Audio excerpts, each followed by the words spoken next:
Welcome to the 11th reading of my memoir, The Innocence of Guilt. A friend, emotions, and a death. At school, I made a friend. Christine, a pretty little girl with blue eyes and natural wavy brown hair.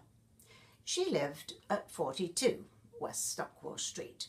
To visit her, I crossed the street by the Stockwell Arms pub next door to my house, walked past another pub, the Nelson's Head, and around the corner, catching the delicious smell that wafted from Grant's fried fish and chip shop on the opposite side.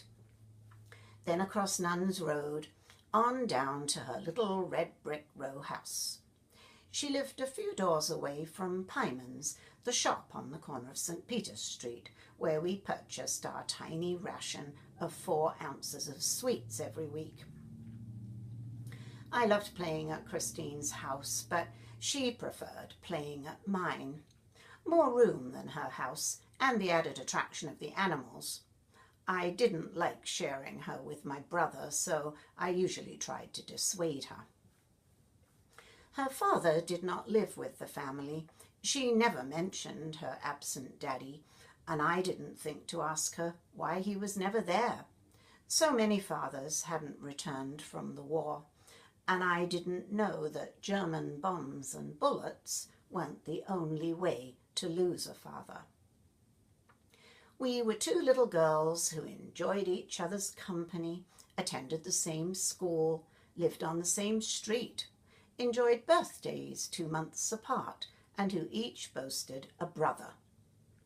Roy was 6 years older than Christine, and I developed a huge crush on him, more powerful than my passion for Roy the cowboy.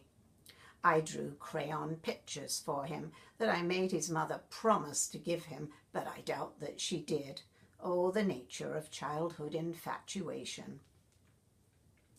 Because Christine's mother worked to support them, she relied on Roy to help out.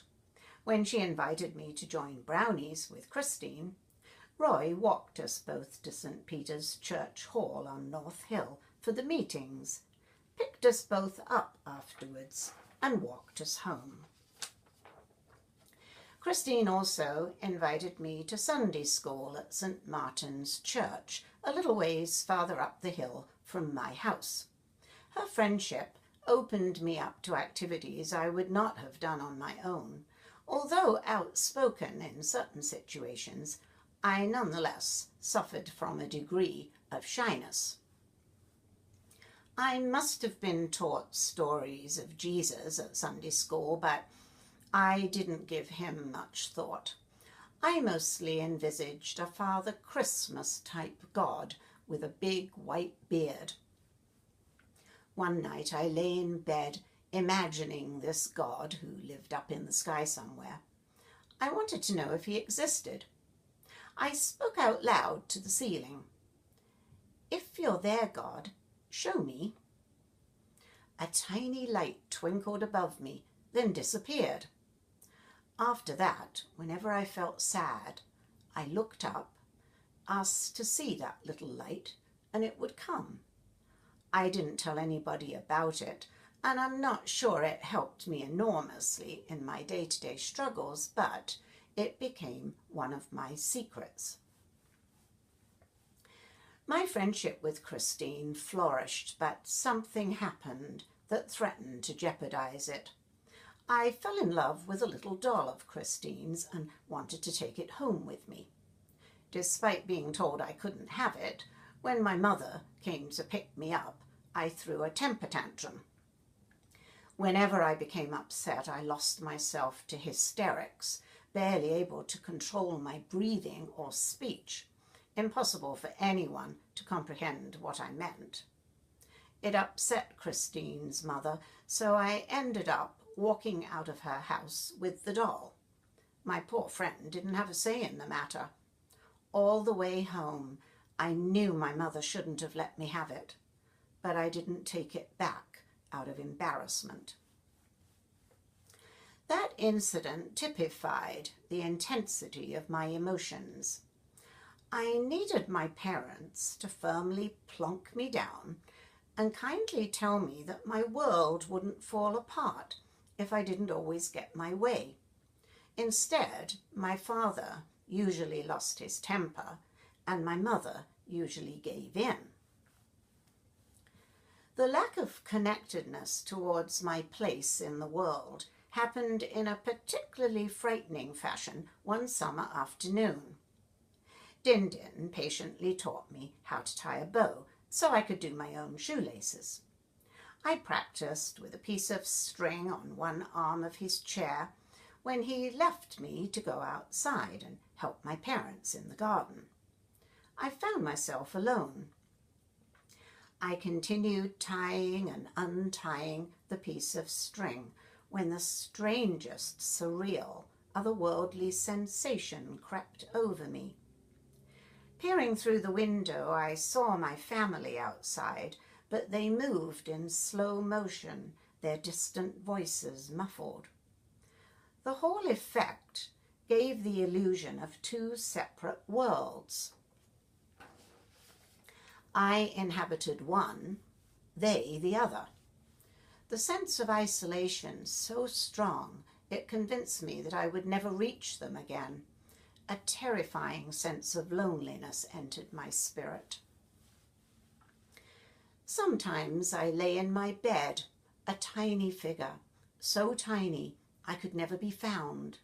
The ceiling towered above me and the walls fanned out. I called out for Mummy, but my voice stayed trapped in my head.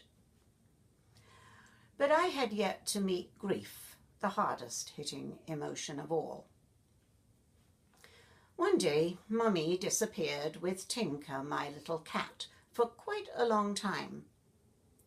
"Where is he?" I asked when she came back through the door, arms empty of the furry bundle she'd walked out with.